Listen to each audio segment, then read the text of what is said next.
Hi everyone, my name is Skyhawk, and today we're going to be showcasing one of the mods that I'm using currently. One of the mods is called More Vanilla Turrets. Another one I may talk about a little bit is High Caliber and Glitter Tech.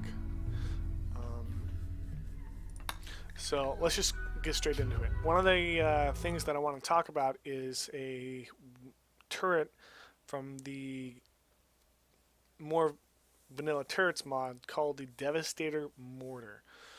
It's not like a normal mortar, whereas in it does not use ammo or shells. What it uses instead is power. So it's kind of like the charge rifle. So this is the Devastator Mortar. It uses 1400 watts of power, and the description reads, a magnetic catapult that launches plasma projectiles with greater velocity, accuracy, and much larger blast radius thanks to its burst of 5 shells. Does not consume shells but needs a lot of power. Watch out for a huge explosion radius in a radius of 10 when destroyed. So basically keep it off your front lines, because it's going to blow up.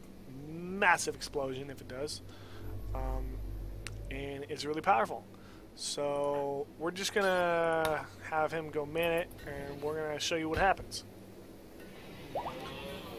Hey, formed a bond. Let's do that real quick. Animals. I thought you said. Oh, derp.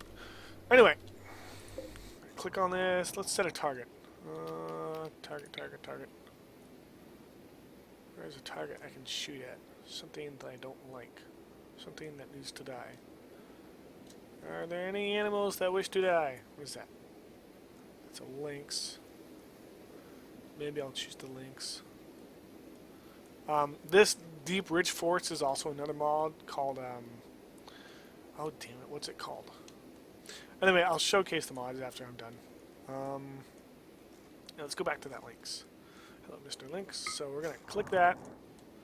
Scoot over here, and oh, I got it! Sweet, awesome. All right. Let's go ahead.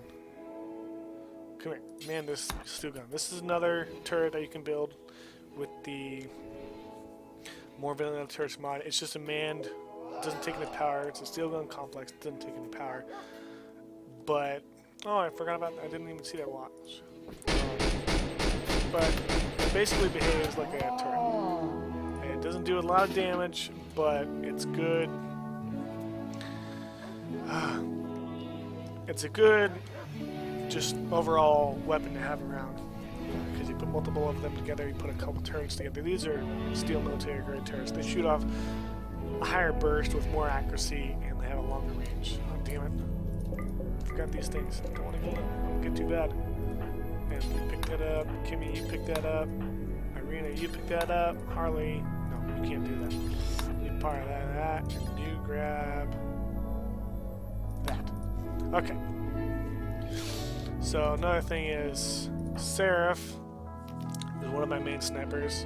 He has, this is from the realistic weapons, he has an MK14 MBR. It's got a range of 40, which is pretty good, but only a damage of 14, which isn't as good as the sniper rifle, but it has a higher accuracy percentage. That combined with a very small warm-up and cooldown, since it's mostly a semi-automatic weapon, it's really powerful at for picking off loners in fights. My other sniper is Harley.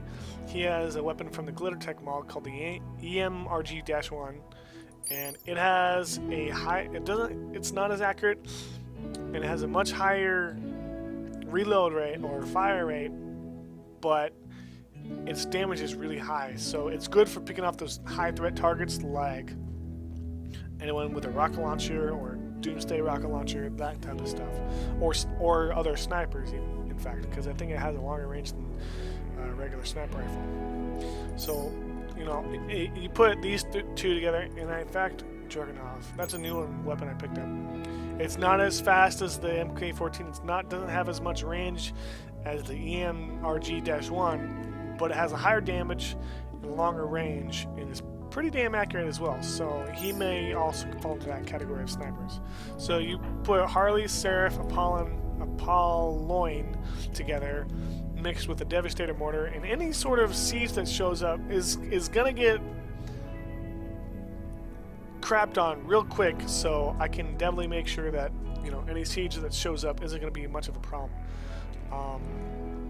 As for building my entire base out of wood and having all these batteries, I have these things called fuses, and these are amazing. Basically mitigates up to 3,000 watt days of power electrical discharge, and they don't break.